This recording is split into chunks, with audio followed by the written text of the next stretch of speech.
চুলায় আমি কিন্তু আজকে ডাল রান্না করব। ডালগুলা ধুয়ে একবার ধুয়ে ঝরঝর করে নিয়েছি, আসসালামু আলাইকুম, সবাই কেমন আছেন? আলহামদুলিল্লাহ আমি ভালো আছি। চুলাটা আমি জ্বালিয়ে দিয়েছি। এখন আমি 1 মুঠ পরিমাণ দিয়ে দিচ্ছি পেঁয়াজ কুচি ডালের ভেতরে।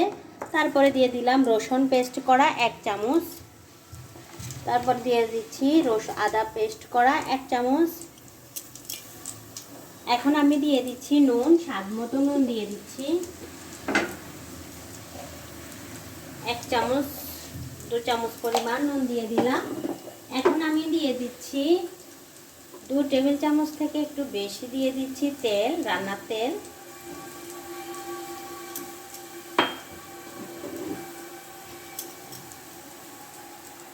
এই ডালটা এইভাবে যদি রান্না করেন বাচ্চারা পর্যন্ত চেটেপুটে খাবে। এখন বলবে যে আম্মু আবার রান্না করো, শুধু ডাল দিয়েই ভাত খেয়ে ফেলতে পারবে। এই ডালটা এত মজা হয়। 1 চামচ পরিমাণ দিয়ে দিলাম হলুদের গুঁড়া, আর একটু কালারের জন্য দিয়ে দিলাম একটু হাফ চামচ লাল মরিচের গুঁড়া। এখন এটাকে আমি একটু কষিয়ে নেব। চুলার হিটটা একটু বাড়িয়ে দিয়ে একটু আমি কষিয়ে নেব। এখন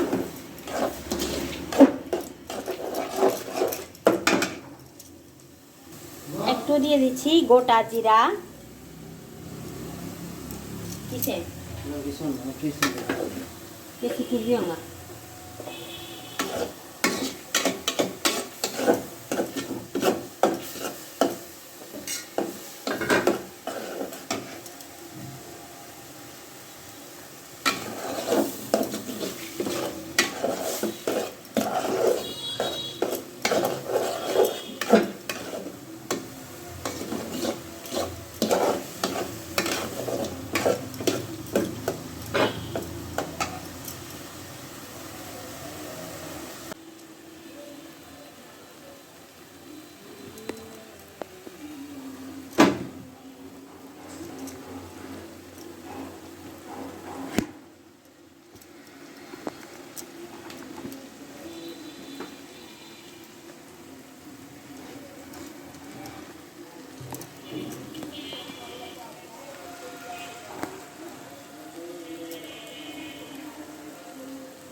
আমার কিন্তু একদম তেলের উপরে উঠে চলে আসছে। আমি কিন্তু একদম কষিয়ে নিয়েছি। এখন পরিমাণ মতো ঝোল দিয়ে দেব।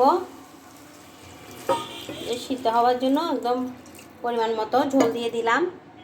আমি ডালটাকে একটা ঘুটনির সাহায্যে এবার করে ঘুটে দেব। দেখেন আমার ডালটা কতটা ঘন হয়েছে। এভাবে করে এখন এখানে আমি দিয়ে দেব যে পেঁয়াজ দিয়ে দিচ্ছি, আমি কাঁচামরিচ কুচি পেস্ট ফাড়ি করা, তারপর দিয়ে দিচ্ছি টমেটো ফাড়ি করা, তারপরে দিয়ে দিচ্ছি ধনিয়া পাতা কুচি। সব কিছু আমি এখন দিয়ে একটু ফুটিয়ে নেব। ফুটিয়ে নিয়ে একটু ঢাকনা দিয়ে দেব 2 মিনিটের জন্য।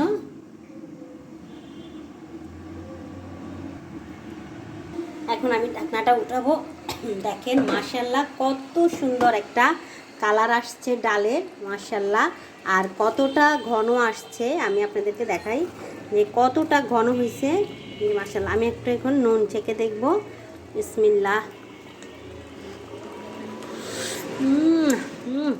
সেই স্বাদ হয়েছে। এই ডাল দিয়ে আপনি অনায়াসে 1 প্লেট ভাত খেয়ে ফেলতে পারবেন, আর কিচ্ছু লাগবে না।